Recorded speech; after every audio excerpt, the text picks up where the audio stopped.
Look at this Power Ranger. Go, go, Power Ranger. Mighty Morphin Power Ranger.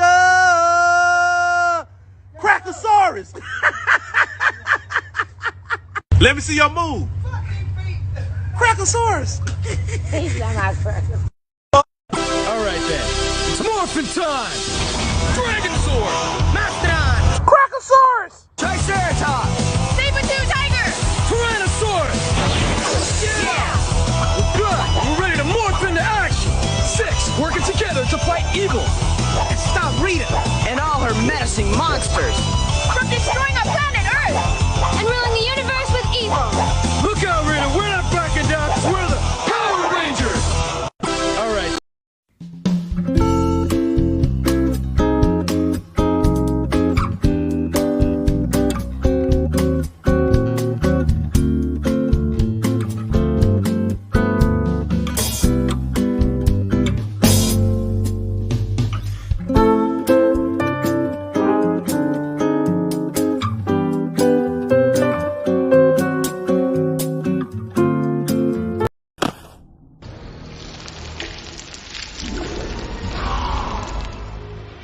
Time to die!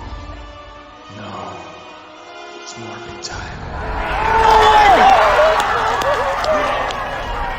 Oh, shit! Alright. Okay. Alright.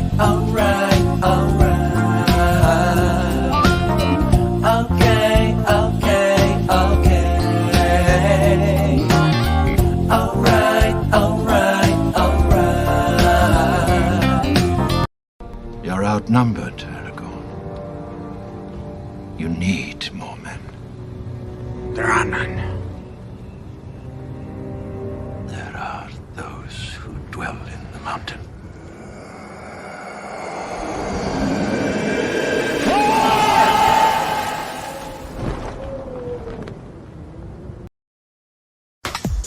Red is the perfect one. Black is the brooding bad boy. Green is the clown, and yellow, well, she's the girl. So what are you supposed to be? I'm Scottish!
I wish I was sleepwalking. Instead, I am awake walking, or whatever. I don't know. I've been up too long. Good morning. Hello, and welcome to CIDERTALK. This very early edition. Yeah, here I am. The thumbnail's kind of indicative of a lot of things. I just can't seem to stop thinking about stuff. Like, I've got all the characters I'm creating and continue to create almost 24/7 banging around in my head. And now I have, why does Shadow the Hedgehog have a gun? Where did he get it? Who taught him how to use it? Who lets a hedgehog into a gun range? And did the government do this? Did Eggman give Shadow a 50 cal Desert Eagle and send him out into the world? Just too many questions. Who built the motorcycle to fit a hedgehog? It's just, who does this? Then you got the new Master Chief who just refuses to wear his helmet. It's like that. Oh, actually, I have a meme of it. So if you're not aware because you have taste, there is a Halo series, TV series, and it is terrible. It's based off the video game, though extremely loosely. Hello, Master Chief. I'm Cortana.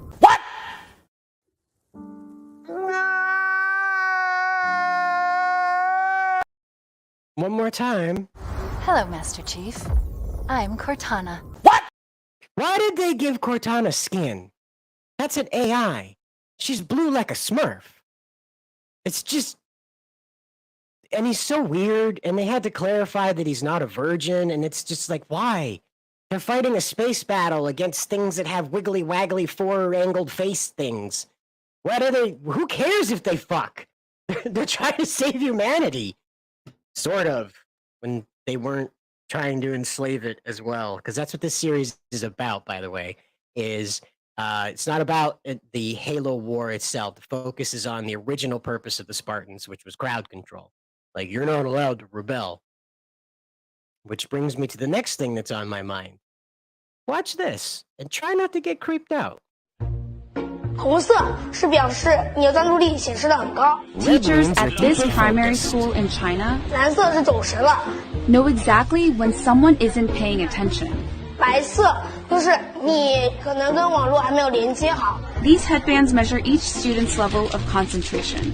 The information is then directly sent to the teacher's computer and to parents. Ain't that some bullshit?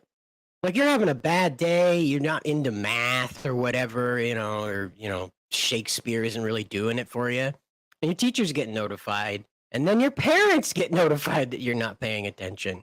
That's some bullshit right there, man. I feel bad for kids in China for a lot of reasons, like, death around the corner and all that other fun stuff that goes on there. But above all, now they can't even, fuck off in class. I mean, come on. What else are you going to take away from children in China? The sun? You can't even fuck around in class anymore. They got these little monitor headbands on their heads now. So that was on my mind, burning a hole through my psyche. Halo Master Chief not wearing his damn helmet, and Cortana having skin, Shadow the Hedgehog having a 50 cal Desert Eagle, and a motorcycle.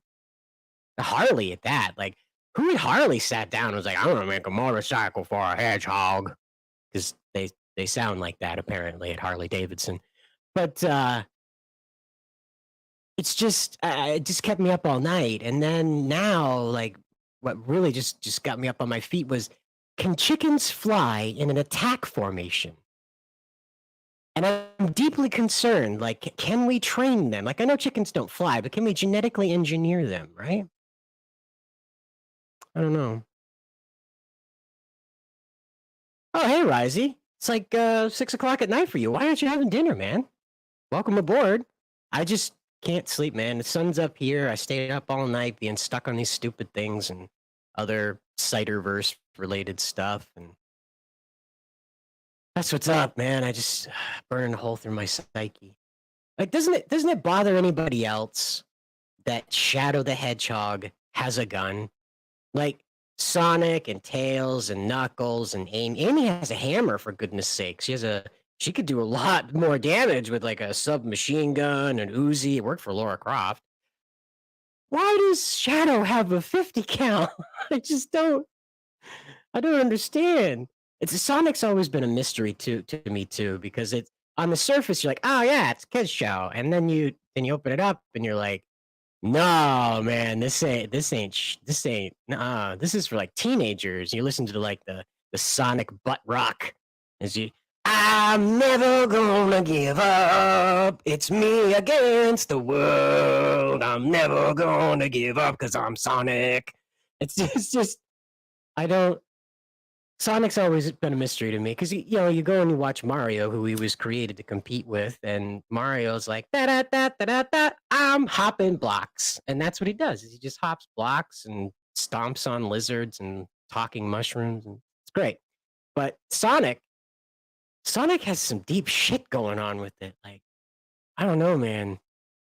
I don't even read the comics. I'm just going off the video games. I don't even play them. I watch other people play them and fail and scream at them because they're terrible. But wow, it's just there's so much stuff going on right now with Comicsgate as well. I don't know if you guys are paying attention to it. This is another thing that keeps me up at night, not just last night, but see, I don't know if you've noticed, but Comicsgate has broken up into factions. That's not to say it's broken up or it's defeated or it's over with or whatever, but certain camps have formed and built their own audiences. Today, you can travel between, to my count, and I could be wrong, you can travel between 5 different groups that attract around, 60 to 80 people per stream. And it's an individual audience. There is some overlay, but everybody seems to have their own vibe these days. And it caught my attention the most when I was on with Bancroft, and I was paying attention to how the chat responded to me when I was just on there rattling off stuff about streaming and other stuff. I don't remember now. I was in the hospital. But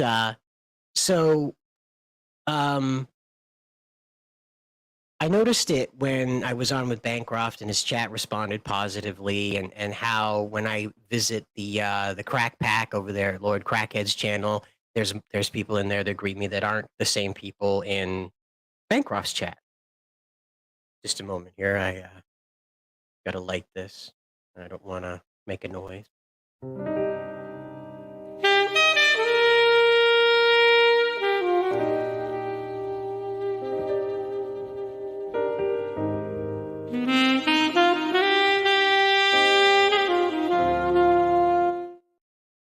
Don't worry, I let that moth out. It didn't die in the house. It probably died a horrible death in a spider's web somewhere else, but not in my place. I let it out. But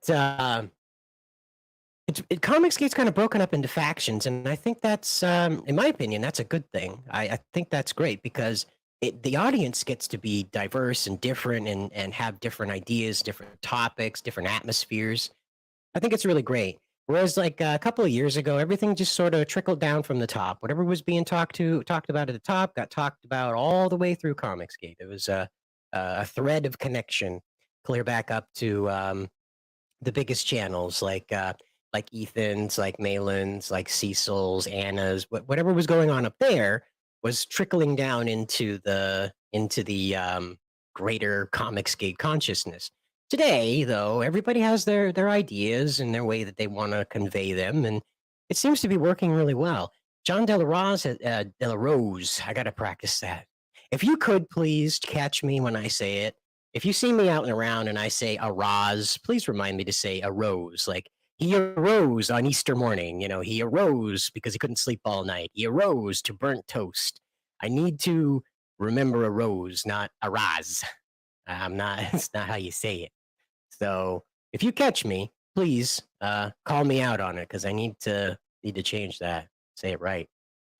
But the factioning inside of Comicsgate is great. It's not a negative thing, in my opinion. In fact, I think it's actually growing the base because, again, there's so many different attitudes and ideas and ways to convey the message that they're finally starting to emerge as individual voices. I think that's fantastic. And I'm not talking out of my ass on this one because I really do like to go and tour around the CG channels and the greater YouTube sphere. I think the whole thing is fascinating. I find people interesting on their own, and then the Comicsgate, the movement, the energy, the idea, everything about it is interesting and intriguing, and also like very inspiring. Like, sure, there's a lot of stuff that's just kind of icky. Nobody wants to really talk about a lot. Nobody wants to get into the shit as you were in the past there. But the message is true, and it still is today. Of course, and across all these factions, they're living it up now more than ever. There aren't just one or two big voices that are commanding the conversation. There's so many different um, personalities. That's right. Personalities don't start with an A cider, but I think that, and I really enjoy that. I enjoy going into Leroy's chat. If you don't know, Leroy with an I is back. You can look him up on YouTube, spelled just like that. Leroy, he's a little bit smaller than he was, but he's growing rapidly. So if you want to join up, feel free to hop on over there and give him a subscribe and a like on his latest stream or video or what he's got going on. It's nice to have Leroy back. And I go over there and they're happy to hear from me. They do some late night stuff. Well, late night for the East Coast. I don't know about you Westies, but I highly recommend going over there. Funny guys, funny guys, especially when they get ramped up. And the Crack Pack is great, going over there with Lord Crackhead. And you got Mo Biggs in the chat, and he's always a cut up with those guys.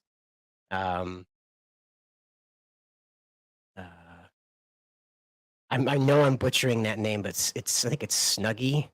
I like seeing Snuggy around. The guy's pretty funny. Like D-Wag's pretty funny too. And these guys, again, they're a different atmosphere from Leroy. Then you go over to Bancroft's stream and you got a whole different atmosphere again.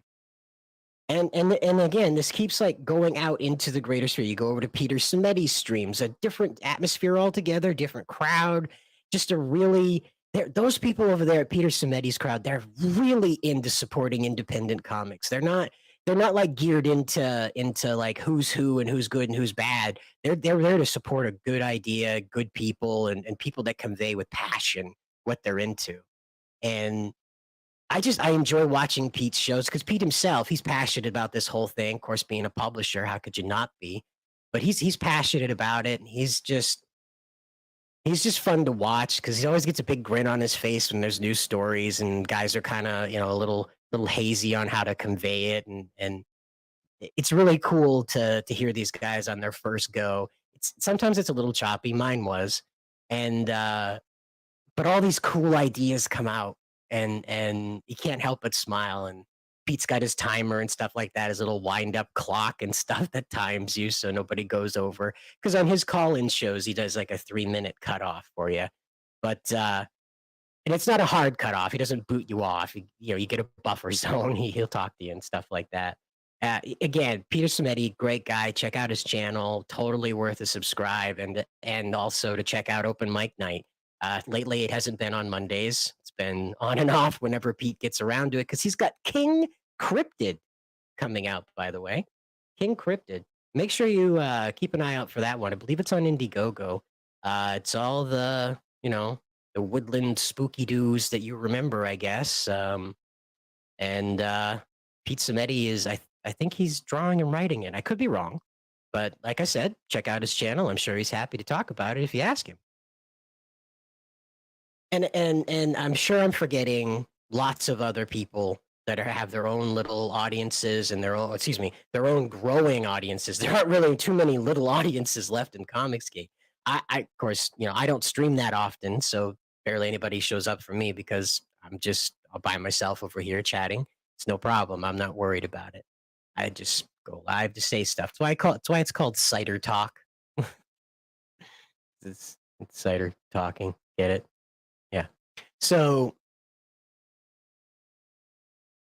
the factioning has also led to things like these pocket bursts in funding. So you'll go around and to these streams, the promo streams, and then you'll drift off into these streams that don't usually do a shill stream, but have a pretty decent sized audience. Like Lord Crackhead has started recently to really kind of chop out episodes for shilling and making sure that people know that products are available. But a lot of his streams are just kind of nestled in the way that Ethan does it. The shilling's just sort of a blip on the show and they're off, like, oh, by the way, this book's funding. We'll check in on the funding. And now back to the conversation. That he's got that flow going. And of course, Leroy, he likes to focus right in on the campaign. So sometimes he'll leave it up the whole time he's streaming while everybody's talking, and occasionally switch over to what somebody's showing on their screen or look up something on Google. And again, this is just all preference for what you wanna watch and stuff. So I'm just telling you that it's not just like 6 people sitting on stream barking at each other about Star Wars or something.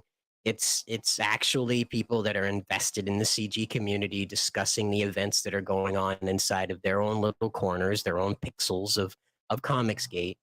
And I think that's fantastic. Everybody's got their own little pixel and they make up the greater picture of Comicsgate, the greater tapestry of Comicsgate. I think that this is like the great awakening stage, the great enlightenment stage of Comicsgate. We've had all these different phases.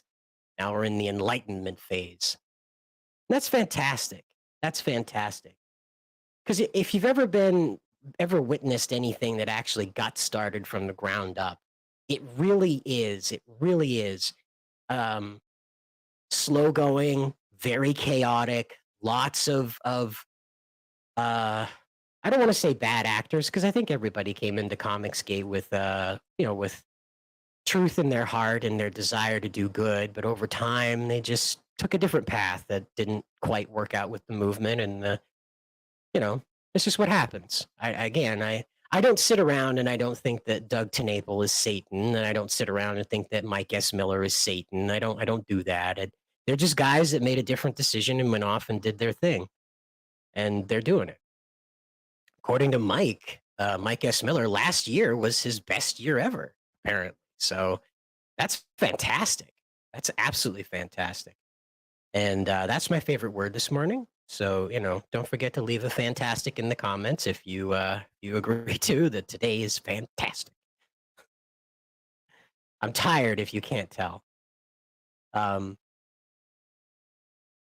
again, even with the fallout with War Campaign, I don't sit around and wish ill on them or I don't think they're Satan. I don't think they're Nazis. I think they're just guys that made a decision that, again, went the opposite way of the way the movement went.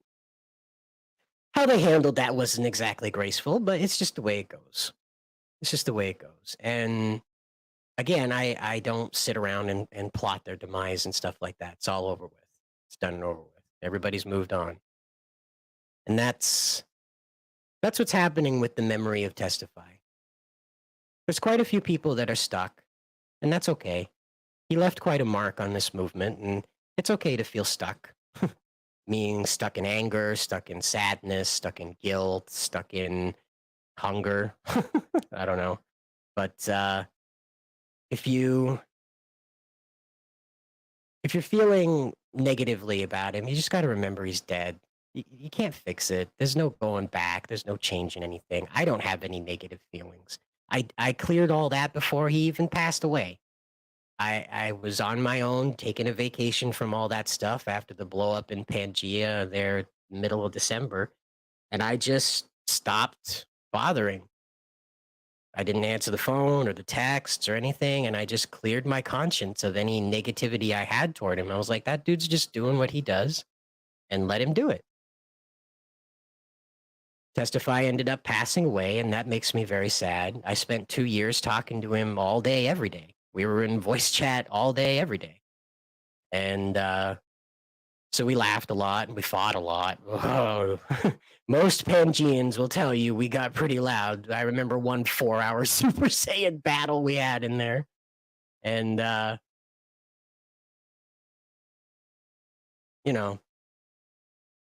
it's okay to miss him. It's okay to think like, man, that guy was a total asshole and he made my life awful, but I do kind of miss him.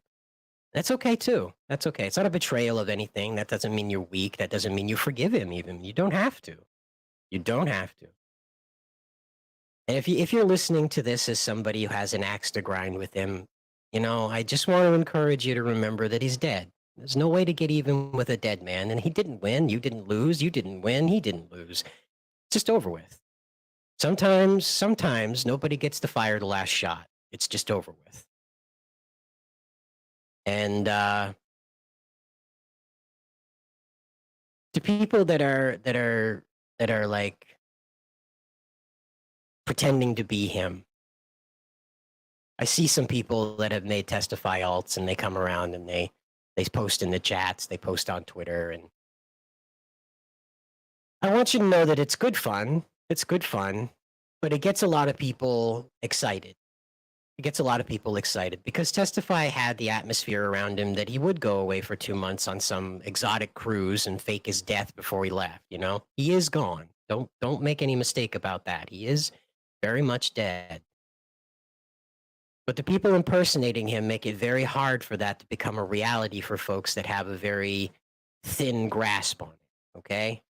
Now, I don't think it's a bad thing you guys make jokes and go around pretending to be Testify and stuff like that. I find it funny. Sometimes you guys have some real funny shit to say in the chats. But I really want to stress that it causes a lot of trouble. Like, of course, because of who I was to Testify, I get DMs all the time like, he's still alive. Look, he just posted in this chat over here. He's still alive. He just posted on Twitter. Sure enough, it's an alt. Nothing's going on. He's alive. He just came online. Yeah, sometimes that computer gets fired up. I'm sure his family likes to review the stuff that was on his computer sometimes. They lost somebody's husband and somebody's father died when Testify died, you know? And they probably turned that computer on and Discord just automatically fires up and they don't know how to shut that off. That's okay. So when you see Testify pop up as online, just understand that's not him. If it's Discord, that's his family. If it's Twitter, that's just jokesters having fun. And I encourage people, feel free to make Testify alts. Just try to clarify that you're a parody account for the sake of my sanity, because I'm tired of telling people, yes, he did pass away in February. Please stop asking. I know you have grief with him, good, bad, or indifferent. I understand. I cannot fix that for you. I'm sorry. I can't. I'm going to repeat again. I can't fix your problems with Testify. I can't. I would appreciate it if you stopped asking me. And this isn't directed at any one person. There's a handful of people that will not leave me alone about this. He's gone. And that's okay. If you think he's in hell, then he's in hell. If you think he's in heaven, he's in heaven. If you think he fell out of the Matrix and joined Neo in the Resistance, then so be it. He's not here with us. And I can't change that. You can't change that. And that's okay. That is okay.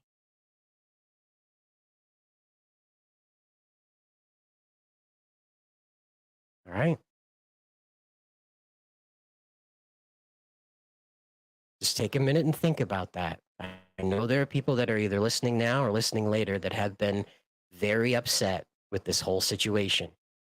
And for their own reasons. They could be upset because Testify was a problem for them or a friend to them or somebody that they really enjoyed watching and were entertained by. Just let it sink in. Just let it sink in.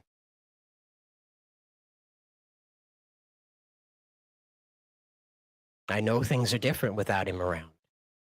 I know things are boring for some people, exciting for others. And I would think that most people would say that I wouldn't say his death triggered a new chapter in Comicsgate. But what has happened since February, Comicsgate has a new atmosphere about it. I think anybody paying attention can see that. I'm not sure that Testify's death had anything to do with that. I'm not sure that his life had anything to do with that. But there's definitely a different spirit inside of this movement after February. And I think it's a good one. I think people are laughing. I think people are forming great alliances. Like I said, the Crack Pack is great. Leroy's show is great. That's a whole panel. That's not like just me, right? Just me just hanging out here rattling off to you guys. But, you know, it's Comicsgate has been changed by Testify in one way or another. I'm not sure he triggered this new era, this age of enlightenment, but he definitely had a hand in the destiny of Comicsgate, as it were. And know that I miss him too. I'm not out here with my nose stuck in the air like I'm better than anybody else. I miss him too, but I understand why people don't. I understand why people are happy that he's gone. I understand why people make horrible, very uncomfortable jokes about him. And still make horrible, uncomfortable memes about him. I understand. That's just how it works. The guy pushed people's buttons and then he broke them sometimes. He broke those buttons for fun. For fun. So it's perfectly fine to have a problem with him. It's also perfectly fine to not. But the point of it is to accept that he's gone.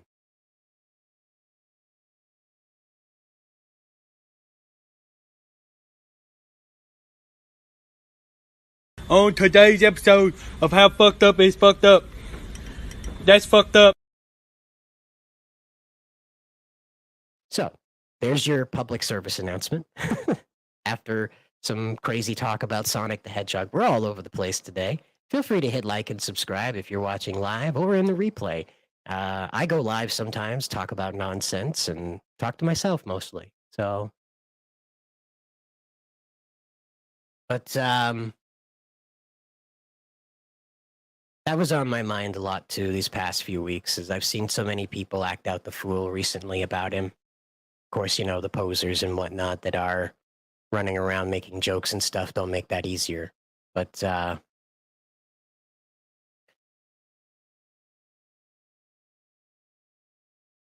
one day it'll all be behind us. I guarantee it. One day it'll all be behind us. But looking ahead, though, you know, on a really positive note, right? On a really positive note, I didn't give up on the Colossals despite what was said. I didn't throw in the towel, even. We just had to make some changes. We had to make some changes. My artist there, Paganiban, Leandro Paganiban, you see his name next to mine there. He a Category 5 typhoon went into his city. This was Typhoon Odette. You can feel free to Google that. I may make a video explaining it to people because, like, the typhoon is away from America. It's away from the West, so it didn't really infect our news cycle very much. But it was devastating for these people. And I don't want to embarrass my artist or anything, but Leandro finished the line art for this cover with a tarp over him because the roof off of his house was gone. And that's when I made the decision. I can't ask this guy to draw the rest of this damn book while he's living in the damn dark ages. I can't ask him to put out 6 pages a month when he has to have his phone recharged by his brother-in-law in another city because the power grid is gone and everyone's running on generators at that time. Did recovery happen quickly? Certainly.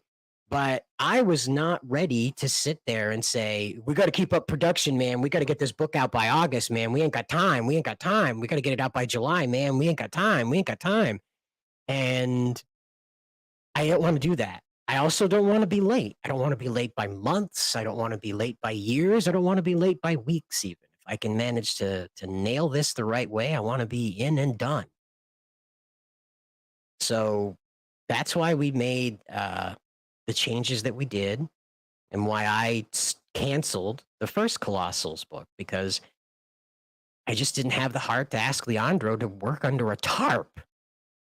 I'm not a slave driver. It pulled right at my conscience, and I can't ask a person to go that far. I can't ask them to go that far. So we sat back and said, what do we have done? So, okay, well, we've got a basic floppy done. So why don't we put out a 24-page book, and we'll start it off with part 1. I originally wrote the Colossals script, the master script that the first book was about there, the first Indiegogo account, 64 pages, if you will. I originally wrote that to be cut up into 3 parts for an alternate run after the Indiegogo run. Now, of course, that didn't happen. So what I'm going to do is I'm just going to split up the comics so that way it's faster to produce, it's cheaper on the market, and it becomes a omnibus later on, perhaps, if it's successful and makes it all the way through the story I've told here. So that's what's happened. I haven't given up on the Colossals. I just had to reshape it. So I've not made any edits to the script. I've just divided out the breakers that I put in there initially. So if you had read the 64-page story in its entirety, you would have felt like the next time on the Colossals. You would have felt that in the script itself. That wouldn't have been written on the pages or anything like that, but you would have felt those end of the episode tones at certain parts of the script. And so that's just what I've done is I've just said, okay, so we'll just next time right here, and then bang, get the book out in 90 days. Of course, my internet goes to hell right now. Sorry, I have country internet. I live in Maine. It's America's Siberia. If I'm cutting out and this is terrible, I'm very sorry. I'm doing the best I can out here. Suppose I could go put tinfoil out on the wireless dish there that's pulling it out of the sky. But there we go. It's back. So again, the story, action-packed, full of mystery, ready to go. It's still a captivating story. It's still very interesting because I wrote it to be 3 different issues packed into one originally. So this Colossals Part 1, you got that awesome shark monster battle we saw in the preview, but then there's a mystery on top of it after the battle. Who summoned those monsters and why? So that's what this next campaign is going to be about, and I want to put it on Kickstarter. I think it'll be more successful over there. There's more people on Kickstarter, actually. The populace is much larger over there. So this is what I believe anyway. I've done a lot of research into Kickstarter since the dust up there with their lady they had to fire because she got too political. And I did a lot of research into them, and they have a larger base. And right now, the comics section is kind of one of their weakest sections. So if you're out there and you're looking for a place to put your book up, Kickstarter is definitely a larger population than comics. The comics section is pretty dry at the moment. So, however, in July, you'll see the Colossals pop up there. I've been advertising it as the Colossals Remix in order to, differentiate it from the first campaign on Indiegogo, because I think it's important to let people know in advance that this is not the same production.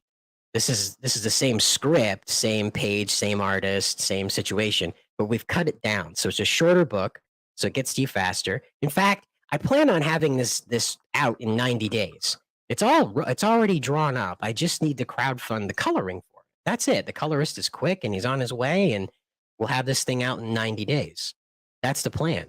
I sent off print files the other day so I could get some proofs in advance, so everything didn't have any delay when it was time to get the masters and then the final prints for the customers, people who bought the book. So I'm doing everything I can to get this rolling. Get this rolling now, so that way when the campaign's over with, it's just like nitro getting it to your door. And because that's the goal. I want to be able, if I could, I'd love to be able to fulfill within the first 2 weeks. But I don't know, man. That might be a bit far off for me. Maybe someday. But as you can see, we have the cover. It's still by Leandro. Leandro gave him the giant-sized X-Men #1 reprint, and the cover from that. And we took inspiration from that. As you can see, there's clearly inspiration drawn from the characters ripping out of the X-Men poster, jumping through it with the shark monsters.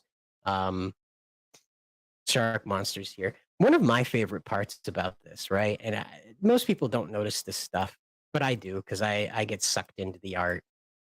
But look at his little eyeball. Whoops. I'm sorry, I'm not used to StreamYard. It's been off for a while. Look at his little eyeball. He's rolling so hard. His little eyeball is like, ah! Just, I thought that was adorable. Hey, if you guys would like to have a plushie of the shark monsters, or maybe Star Supreme, let me know. Let me know in the chat, in the comments. Of course, my internet goes out down right now. So, if you guys would like to have plushies of the shark monsters or of Star Supreme, feel free to let me know. You put it in the chat, in the comments, whatever. I'm looking into it. It won't be for this campaign, but maybe in the future when I, can expand on that. Because what I want to do with this one is just really make it very, very easy. Very simple stretch goals, very simple to fulfill things, nothing complicated, nothing that has to be shipped overseas to get here for me to send to somebody else again. I don't want to do that. I want to make sure it's real simple, real easy to do. But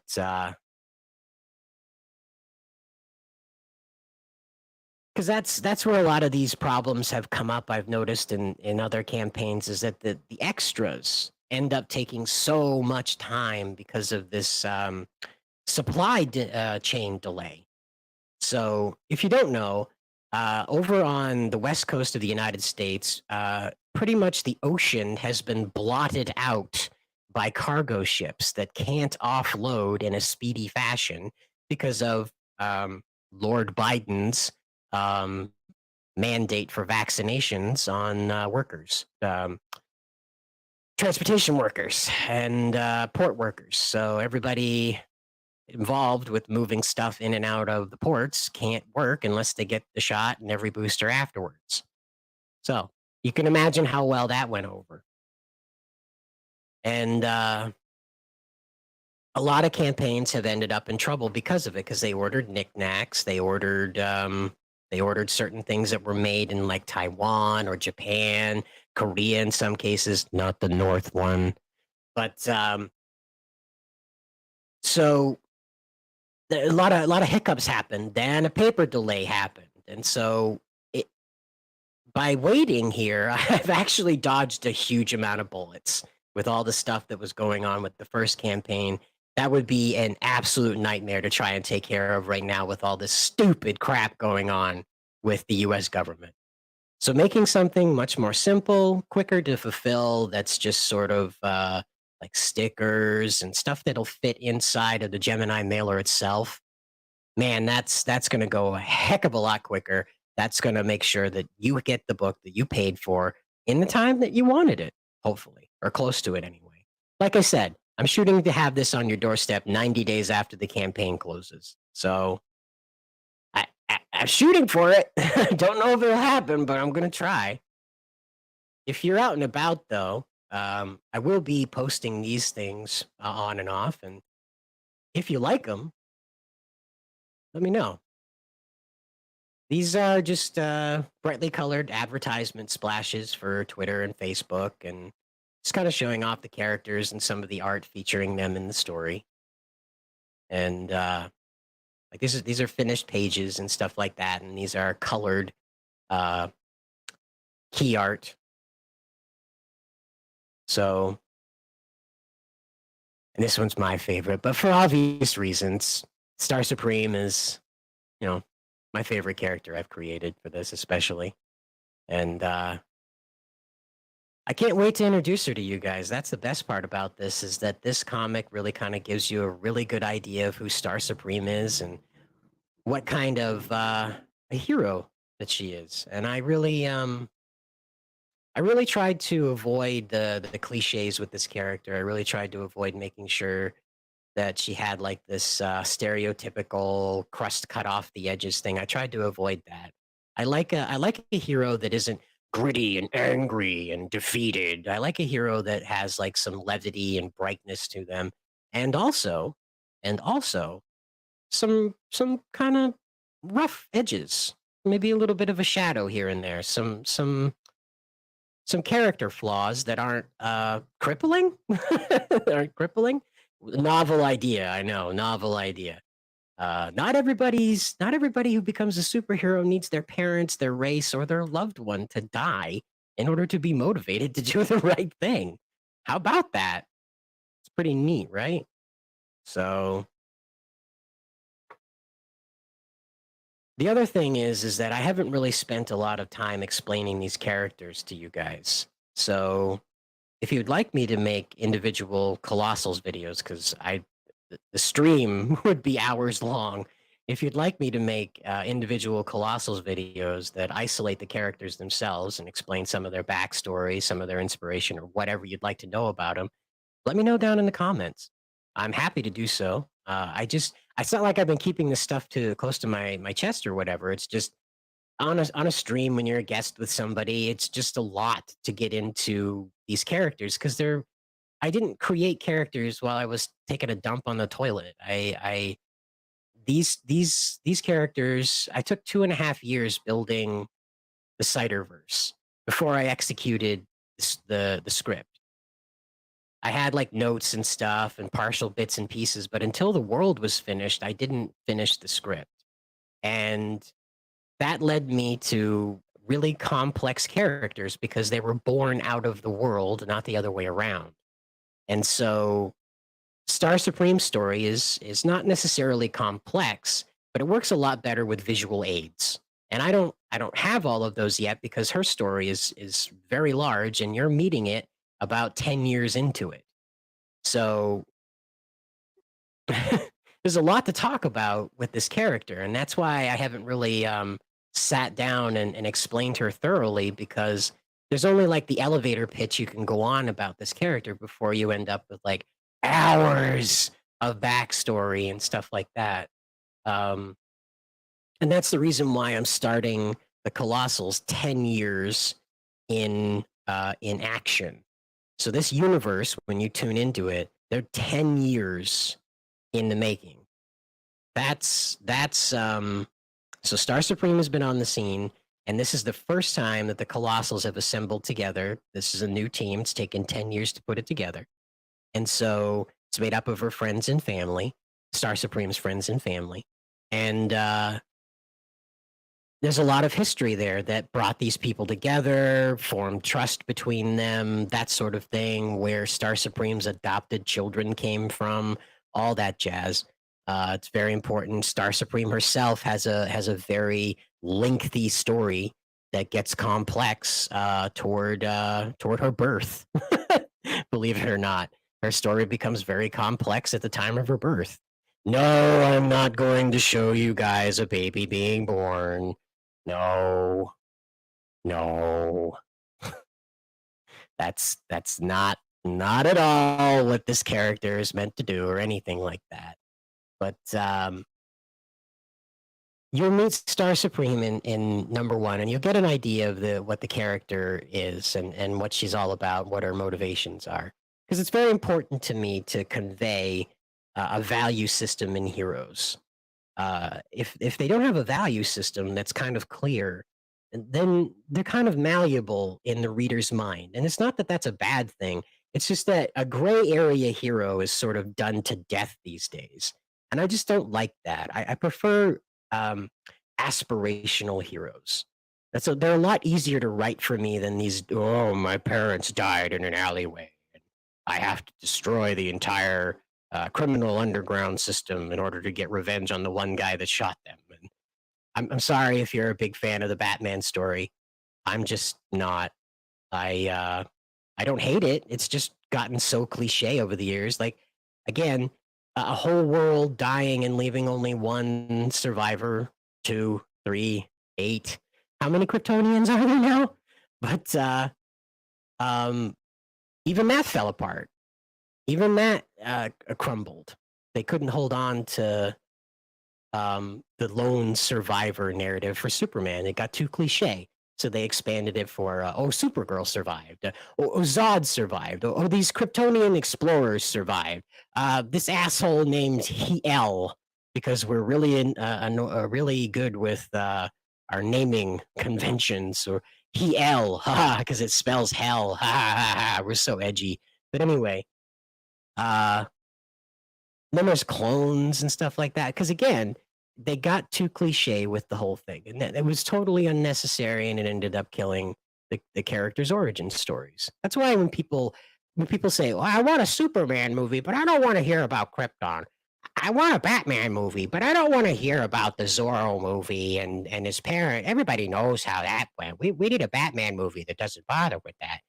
Lo and behold, we get a Batman movie that's like, by the way, Bruce's parents died. But anyway, and moves right along with that, right? These are 100-year-old characters. I'm of the opinion that we should retire Superman, we should retire Batman, Wonder Woman. These characters should be put away for a minimum of 50 years. They have been run so threadbare that Superman's on War World now, doing stuff that Hal Jordan would do, but without the ring. It's preachy. That's the worst part. You got Superman preaching to Mongol, and it's so ugh. It's all, and again, it's all about freedom and the idea that all beings are yada yada yada, and then it's so old and cliche because they've just beat it into the ground. I took note of all of that, and that's why Star Supreme's not Superman. On the other end, she's not Gladiator. She's not. I never can. Hyperion. That's the one I can't remember all the time. She's not Hyperion either. She's not any of the other Superman analogs. I made sure to study this stuff before I created the character. She's not Supreme, despite the name. I just like the way Star Supreme sounds. I think you have to use your chest to say it, and that's where a lot of the naming conventions for the Colossals came from, was using your chest or some part of like your diaphragm having to flex a little harder than usual to say their names. So you felt powerful when you said it. And so Star Supreme involves you having to tighten your throat and your chest to say it. And it's like a physical action to say that character's name. And I like that. But she's not Supreme. She's not Sister Supreme. She's not any of the Supreme analogs either. I like the power set of Superman. I like some of the bits and pieces from Superman's story. But I set out to create something entirely different. And you're looking at her.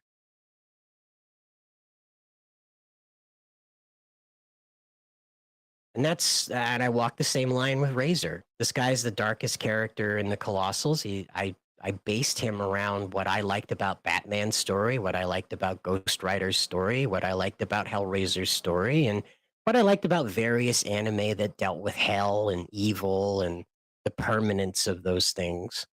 And I created Razor, the man that works for hell, but never gave up his faith in God. And you'll see more of him and more of his story as it evolves through the Colossals events in this first story here that I'm putting out. And then in the sequel sagas, you'll see Razor's story continue to evolve, because I don't believe in having a singular character command the entire scene. Star Supreme is the main hero. Don't make any mistake about that. But all of the other heroes are meant to stand alone themselves. They're meant to all have solo series. Like Batman has his own series apart from the Justice League and the Outcasts and all the other stuff. Razor has his own series, just like Star Supreme has her own series. And so Razor's series is called Legends of the Dayblazer. That's his name in hell. He's known as the Dayblazer. D-A-E, like Damon, the old spelling. And I really tried to focus on this character's transition from being a dark, brooding, angry kind of character into the hero, into a character that was not necessarily totally selfless, but also willing to self-sacrifice. Because again, that's a cornerstone of being a hero. And Razor is on a collision course with having to make a choice between the devil and his righteousness and his desire to do right and to carry out God's will. One of his quotes later on in I got part 1, part 2, part 3. In later on, the one of his quotes is, "If God's will be done by the devil, so be it." It's pretty cool, right? Yeah, I thought so, yeah. Hit like and subscribe for cool shit like that. Yeah. Nah, I don't know. I just thought it sounded cool when I came up with it. So I don't know. He's like that badass, cool guy kind of character that works for hell. And I like the speedster thing. I liked Flash. I liked Quicksilver. And Hypercussion is neither one of those. I sat down and I decided I liked what the speedster did, but I didn't necessarily like how the speedster was executed in the Marvel universe and the DC universe. I thought it was pretty standard, pretty simple. Faster you go, the more you warp physics and whatever the hell the speed force is. But I decided I wanted Hypercussion to be different. I wanted him to be decidedly different than other speedsters. And so instead of being a bit of a cocky jerk like most of the speedsters are, he's very concerned with other people's emotions. He's very concerned with other people's thoughts about him and things like that. He wants to be a singer if he can ever find his way out of working for the government. Hypercussion's job is to explore a supermassive starship hidden underneath Mount Katahdin up here in Maine. If you look at an aerial satellite map of Mount Katahdin here in Maine, it does not follow the Appalachian knife back. It's like the glacier that formed the Appalachians fell off the continental shelf and then decided, ooh, it's water's too cold, and jumped back up on land. It absolutely doesn't make any sense, and that's what inspired me. I was like, oh, okay, so maybe back in ancient times they used all they had available to them to cover up a supermassive spaceship, and that's what Hypercussion is doing for the U.S. government, Project Katahdin, also known as Katahdin's Shadow. He explores the interior of that spaceship with his fiance, and the spaceship contains a portal to hell.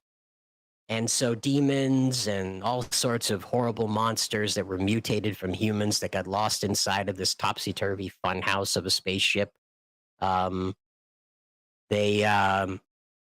all in there too. And so Hypercussion and his fiance are stuck having to fight these things in order to go deeper into the ship and find out the secret of its origins and why it ended up fused into the Earth's mantle. So he's not a normal speedster. I didn't involve him with fighting people that rob banks and doing race car promotions and maybe robbing the banks himself like Quicksilver, but I didn't bother with that. I wanted to create a guy that, yeah, I got super speed powers and I shoot compressed sound waves out of my palms, but I also have a fiance and a day job working for the government fighting demons. Ta-da! And Hypercussion's the first character out of the Colossals to get married as well. He'll be settling down with his fiancée, Emily Blaine. She's a blind woman who has the ability to fly at supersonic speeds. So put that together. But Hypercussion is her lead, and so she can follow his energy trail. Because like Daredevil, she has like that magic blind vision. So you're not blind, but you see things differently. And so she perceives energy, and she can follow Hypercussion's energy through the ship.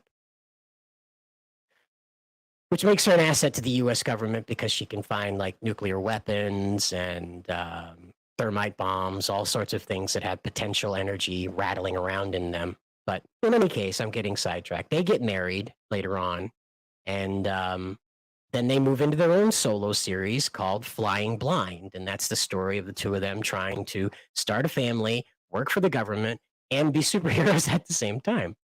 Because again, none of my characters are meant just to fill a puzzle piece in a plot. They're meant to carry their own individual stories, and then they come together for one singular story in the Colossals.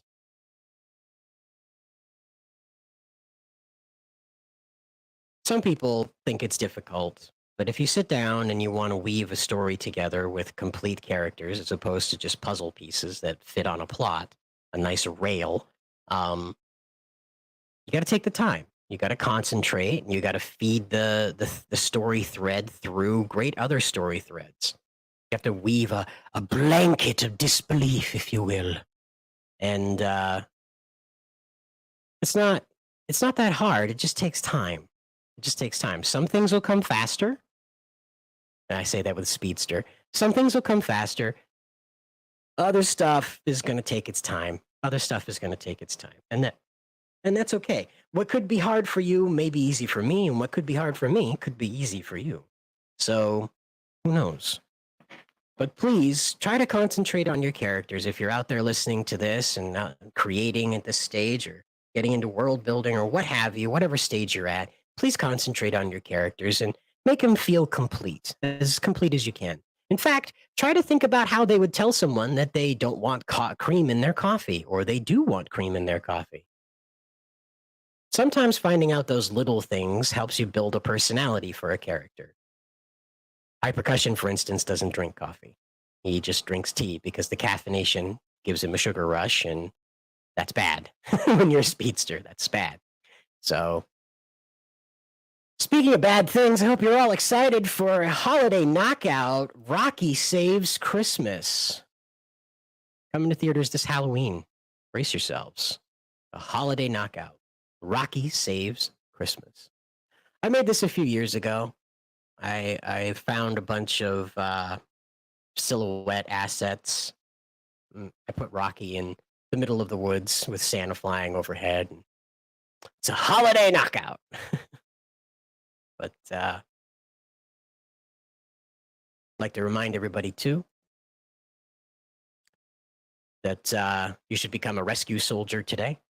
I don't know how yet, but maybe I'll put out like a fake sign-up form. Clearly fake. I'll make sure there's writing at the bottom that says this isn't real. Maybe I'll put out a fake sign-up sheet that's in one of those tear-off, the treated paper that allows you to. I don't know the word. I can't think of the word right now because I'm too tired. But anyway, like when you pull off the paper and it goes, that you pull. It's a paper pull where it goes like that. That thing. I can't think of the word right now. Maybe I'll put up a sign-up sheet, though, like a recruitment sheet in the back of some of these comics to become a rescue soldier. Huh? You guys want to become rescue soldiers? Get somebody to make that jacket? I'm sure there's somebody on Etsy that would love to make that jacket, so it's out there. But I encourage you. Some will say it's just a jacket, but these colors shine brightest when all hope is lost. Become a rescue soldier today. It's just so many things going through my head all the time. So, if that seems random, it's only going to get worse from here. The Colossals, this first book is the ground floor of everything. And as we get through this first plot line, it's the world just so I floored it in this next saga. I floored it in world building, adding characters into the world, giving the story more meat than just the mystery of who did this and the clones and the fights. So everything continues to grow and expand. You're not going to have this story kind of flatten out at any point. It's just up and up and up and up and up. And I was also careful about power scaling because I know that really screwed up Dragon Ball Z and other properties that just didn't really want to stay consistent with what a character was capable of. So rest assured, I don't have power creep. I made sure that whatever upgrades or buffs that were handed out didn't nerf villains and didn't make the characters look ridiculous. So, because again, I studied this. I sat down and I paid attention to over 100 years of DC Comics creation, theories behind it, all this sort of stuff. Because DC's my bread and butter. I really like DC. So I studied them the closest. Marvel sort of off on the side. I like their interpersonal doctrine, but most of their universe is pretty convoluted for me. And I just kind of, okay, have fun over there with whatever eternity is, okay? Good luck. I got invaded by the force of life once. I just can't understand it. But it's all very abstract stuff over in Marvel, and that's what loses me. Whereas like DC until recently had like the hometown heroes thing, you know? Like people were out there and they were doing their best, rescuing kittens, orphans from falling over cliffs, and Then you went over to Marvel and they were talking about drug addiction and how awful it was to be a superhero and all the demands of the public and having a family on top of being a superhero sucked. And it just wasn't what I wanted to read about. The superheroes were a little too not super, in my opinion. But that's just me. A lot of people love Marvel, they love it dearly, and that's okay. I don't think you're bad for it or have any negativity about that. I'm glad you're reading or read or got into comics through it. But got a bumper here because I need a drink.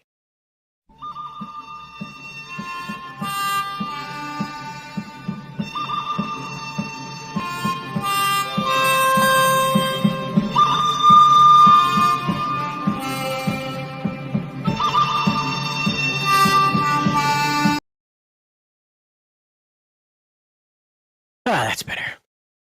I like that dog. And strangely, despite that being so famous, you'd never get struck for it. Really bizarre. But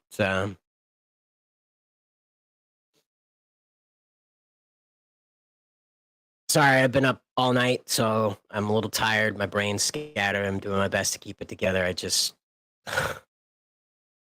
Why does Shadow the Hedgehog have a 50 cal Desert Eagle? Why? Just...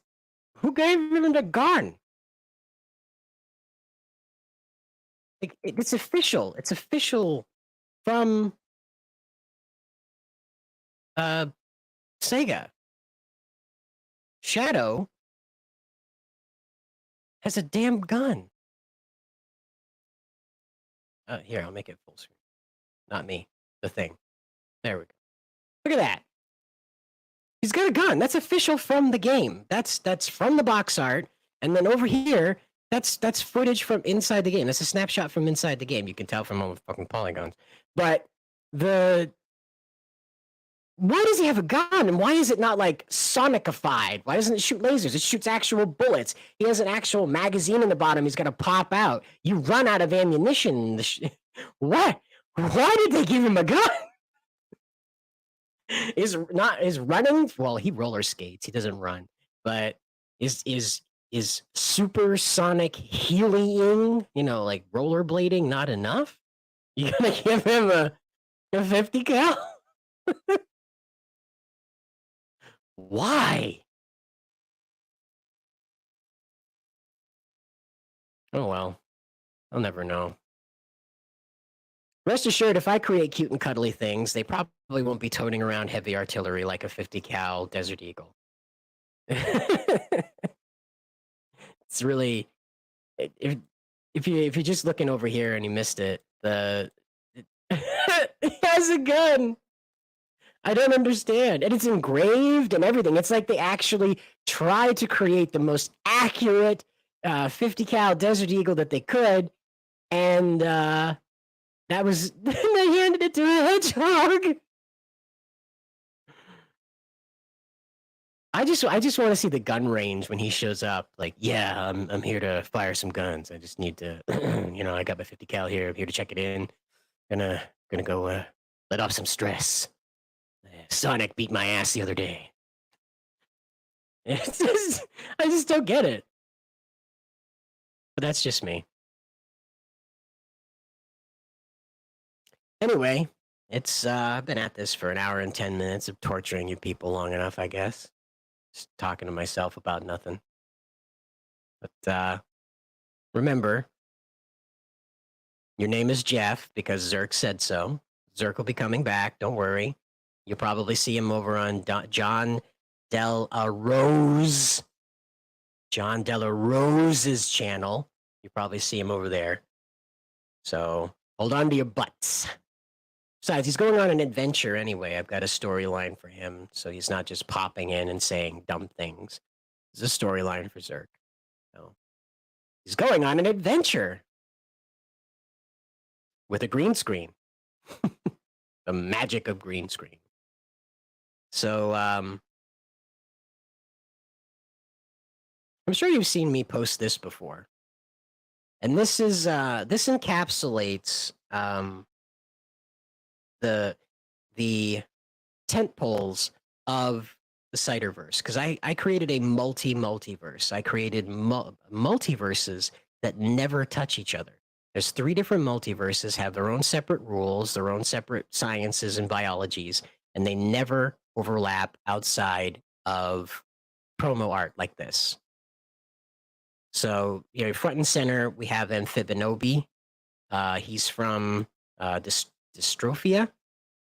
And that's what the term is when a pond loses the life inside of it, like a still water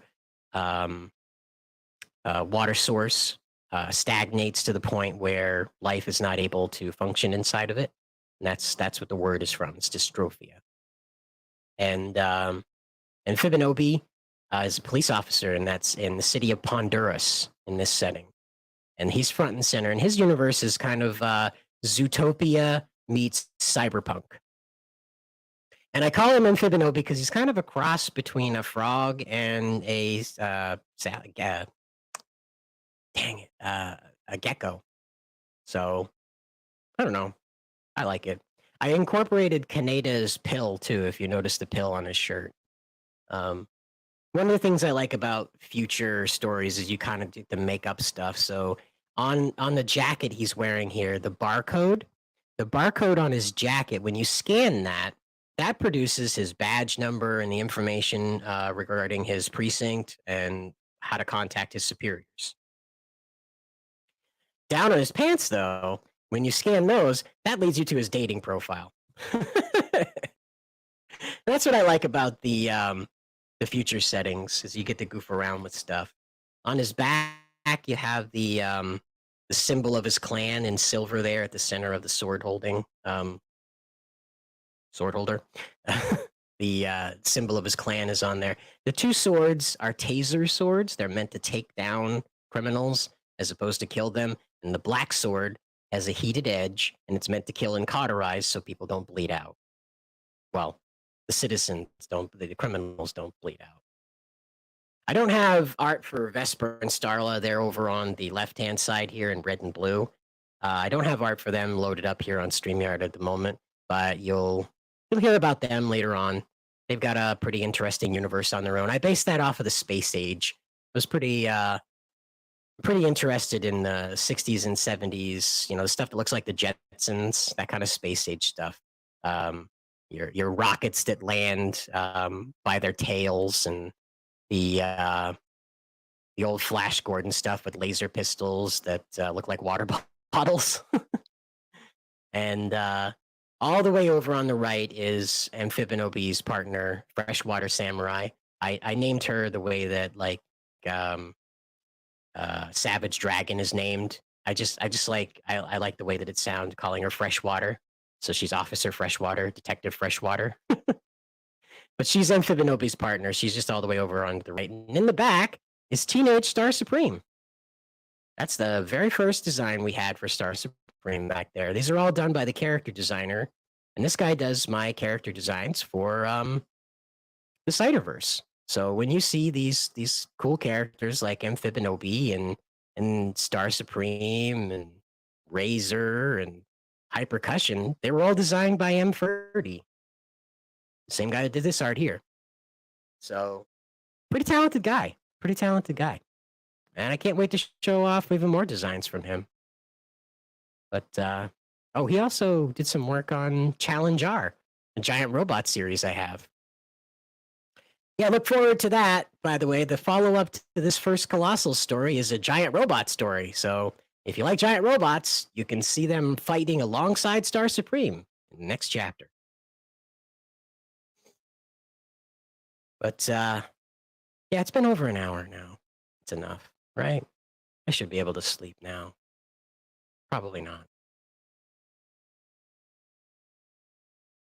Oh well.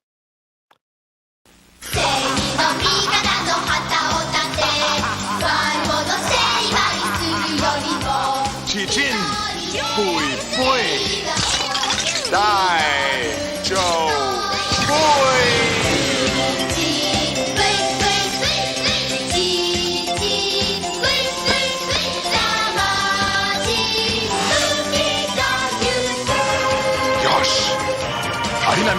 It was a great time in history when Arnold Schwarzenegger transformed into into an Asian man. Did you catch that at the end? Turns into a Japanese man. He even runs off with like his arms on his sides, being a goofball. What's the easiest way to make money? The first million is the hardest to make. Right. Yeah. Right. So start with the second million. Right. Hello?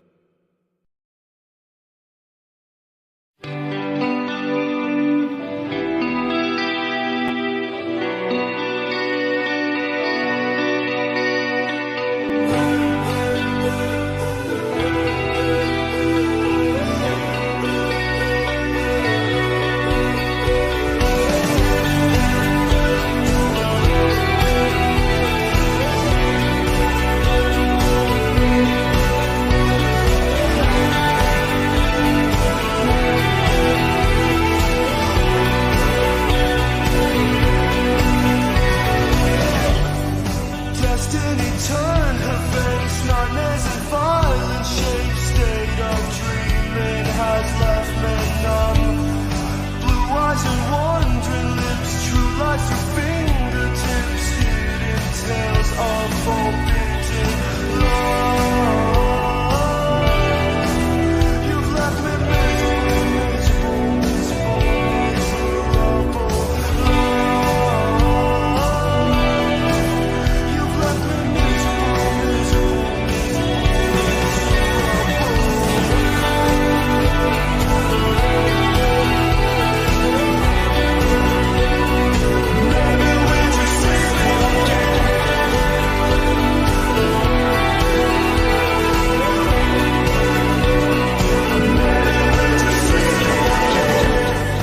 Visions of better times, kingdoms that lie like wine. Why did God fail to improve us?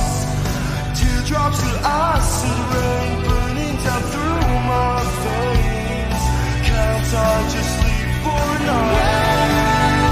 Despite my fears, I dance for you, even while I whisper. Wow, I can't wait and live again on desperate, desperate.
Remember, I hope you have a great day, and if not, I hope tomorrow is even brighter than today.